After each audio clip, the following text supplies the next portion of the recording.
बिस्मिल्लाहिर्रहमानिर्रहीम। अस्सलाम वालेकुम स्टूडेंट। हम एमएलटी का लेक्चर स्टार्ट करने लगे हैं। हमारा सब्जेक्ट है एलिमेंट्री अनाटमी। ठीक है।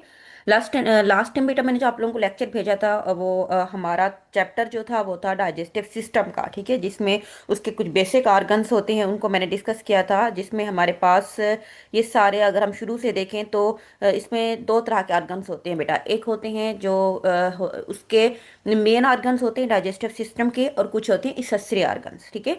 मेन ऑर्गन्स जो होते हैं उसमें हमारा माउथ आ जाता है बेटा। उसमें हमारे स्लैवरी ग्लैंड्स होते हैं, ठीक है, जो स्लावा प्रोड्यूस करते हैं।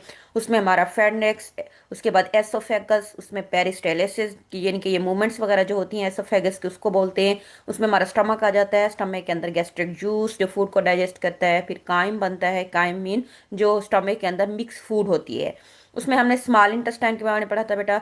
उसके अंदर कुछ पेंक्रियाटिक एंजाइम्स होते हैं। ठीक है, उसमें विलाई और मैक्रोविलाई ये स्मॉल स्ट्रक्चर होती हैं जहाँ के खुराक की एब्जॉर्प्शन होती है। उसके बाद लार्ज इंटेस्टाइन है जिसमें हमारे पास उसके मुख्तलिफ पार्ट्स होते हैं जहाँ पे वेस्ट प्रोडक्ट बनते, फीसेज वगैरह हमारी बॉडी से बहर जाते हैं।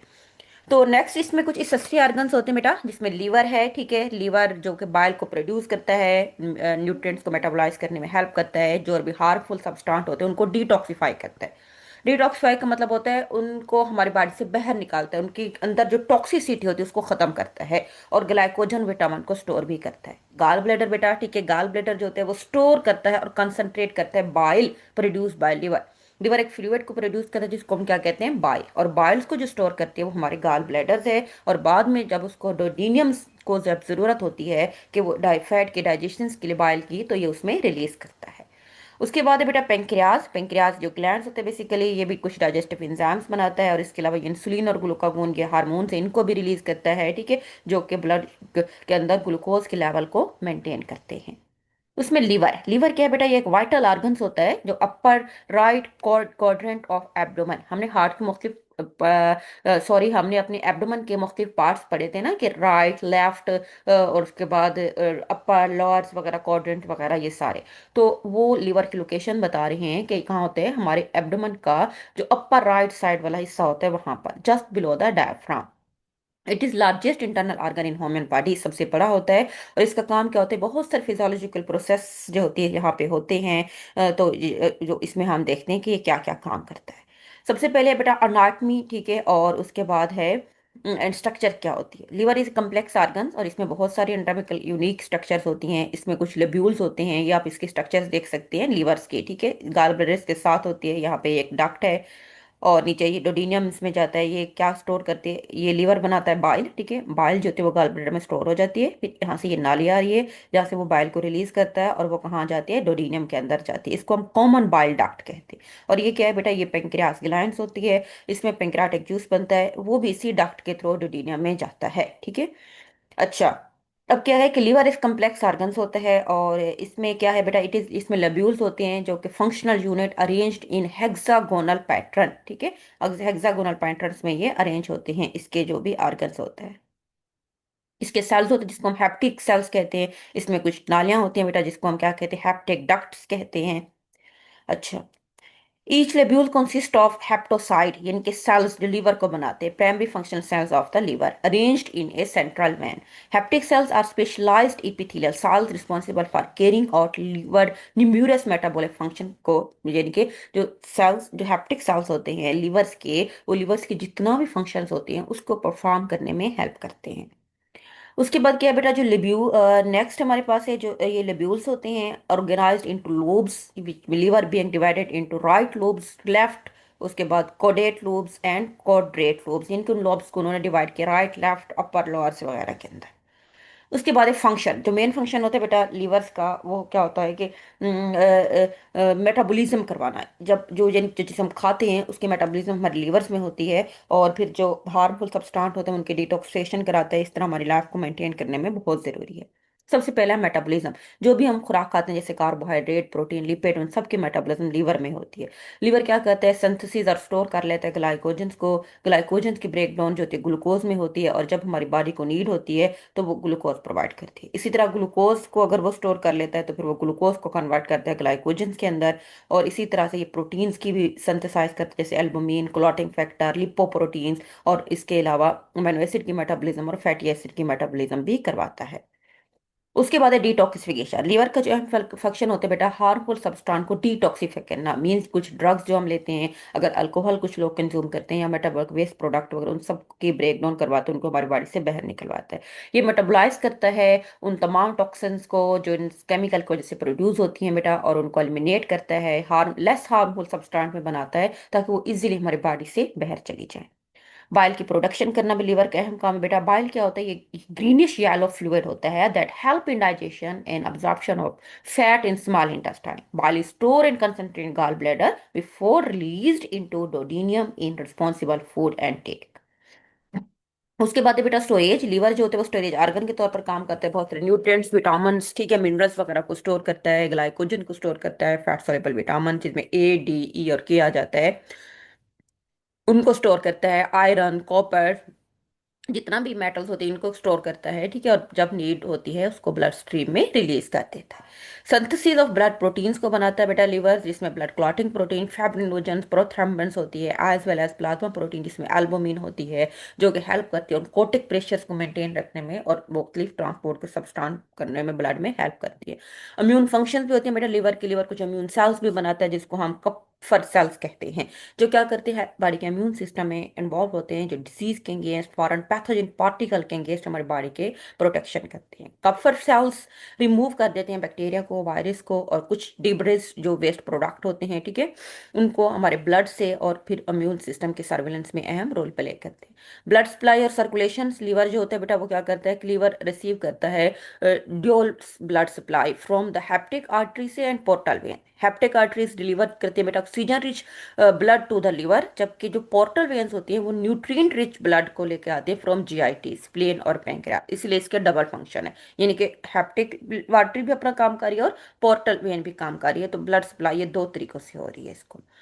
Blood from these two sources converge into sinusoid specialized capillaries के अंदर जाता है within the liver lobules, जहाँ पे hepatocytes cells come in direct contact with blood for the metabolic exchange. After passing through the sinusoids में से गुजरने के बाद blood drain into central vein of each lobules, जो liver के lobules होते हैं वहाँ पे फिर ये blood release होता है, eventually existing the liver को छोड़ देते through the hepatic veins and returning to the heart।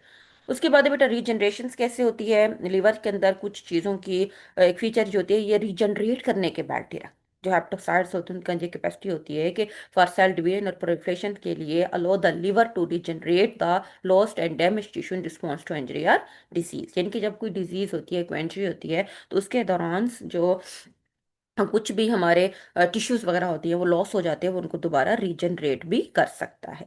Liver regeneration occur primary through the replication of existing hepatocyte cells और through other cells within the liver, यानी कि जिसमें कुछ sales होते हैं बेटा प्रोजेनेटर सेल्स होते हैं, वो भी कंट्रीब्यूट करते हैं इस प्रोसेस के अंदर। अच्छा, नेक्स्ट हमारे पास है बेटा अगला ऑर्गन हमारे पास है स्प्leen। प्लेन्स क्या होता है बेटा? ये किडनी की डायग्राम आपको नजर आ रही है बेटा, ठीक है। और नेक्स्ट इसमें है lymphatic located upper coordinate of abdomen, और इसमें ये क्या है, ये कैप्सूल्स होते हैं, इसमें इसमें ये कुछ ट्यूब्स होते हैं जिसको हम ट्रेबिकोला कहते हैं। और ये नीचे सैनोसाइड्स, ये इसके जो इसमें ये छोटी छोटी जो आप कहते हैं कि आर्टरीज टाइप्स होती हैं, और ये स्प्लेनिक वेन है, और ये स्प्लेनिक आर्टरीज होती है, और ये वाइट पल्प इसमें होता है। अच्छा, स्प्लेन क्या है? Spleen is important organ of lymphatic system, ठीक है, ये बेसिकली स्प्लेन की ही डायग्राम है।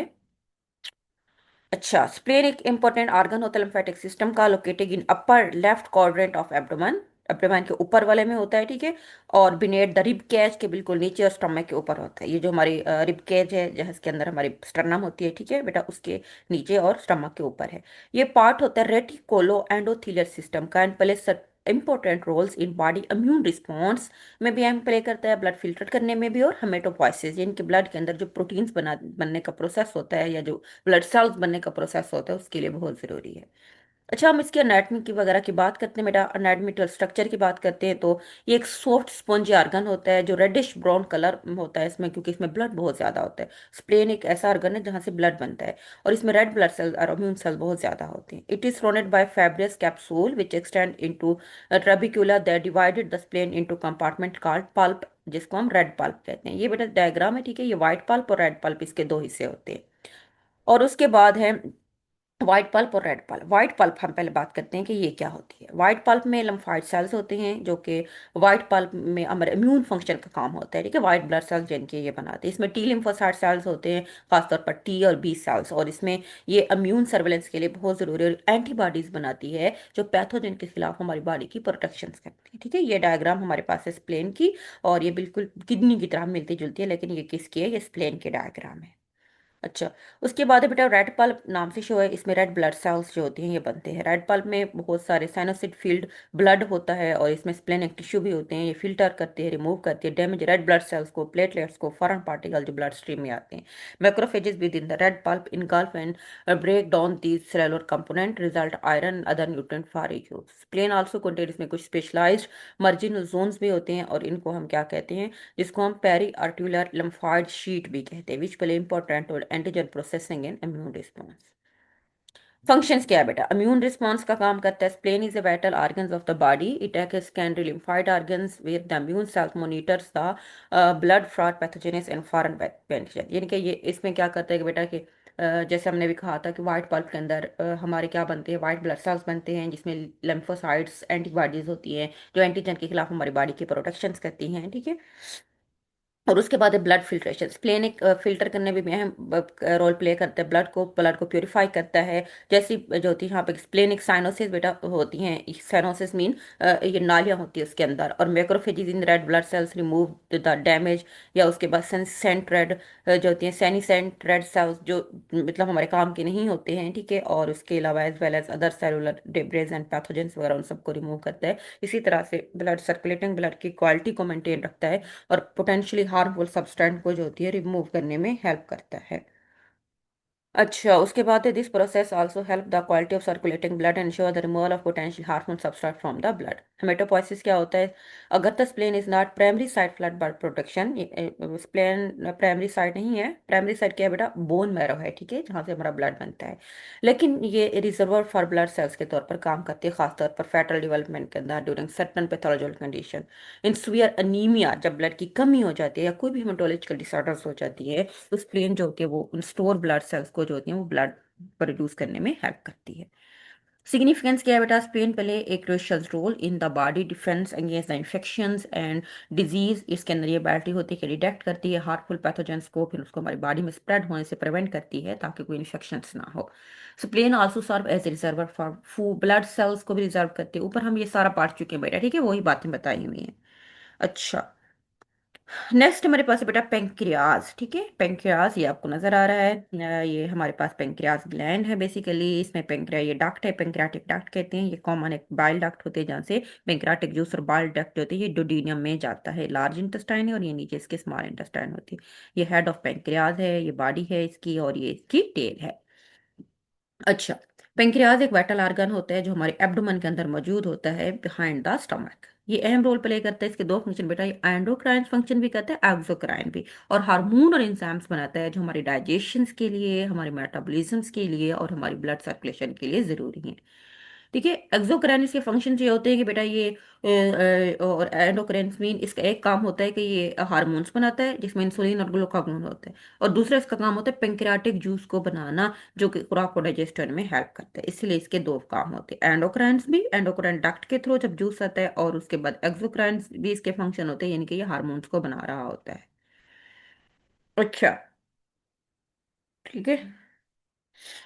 इसमें क्या है बेटा, इसमें हमारे पास anatomy and structures. Anatomy and structure की अगर हम बात करते हैं तो ये एक लॉन्ग नैरो ग्लैंड होता है जो कि हॉरिजेंटली एक्सटेंड करता है अक्रॉस द अपर एब्डोमेन, और नेस्ले बिटवीन द कहाँ पे मौजूद होता है, स्टमक और स्पाइंस के अंदर। इसके फोर मजीद हिस्सों में डिवाइड किया गया, इसका हेड होता है, इसकी एक नेक है बेटा, इसकी बॉडी और इसकी टेल है, जो ऊपर डायग्राम हमने देखा था। हेड क्या होता है, ये सबसे इसका वाइडेस्ट पार्ट होता है, ठीक है, और ये एक कर्वेचर ऑफ डोडिनियम में मौजूद होता है, और वे first part of small intestine, दोनों जगहों के दरमियान में मौजूद है।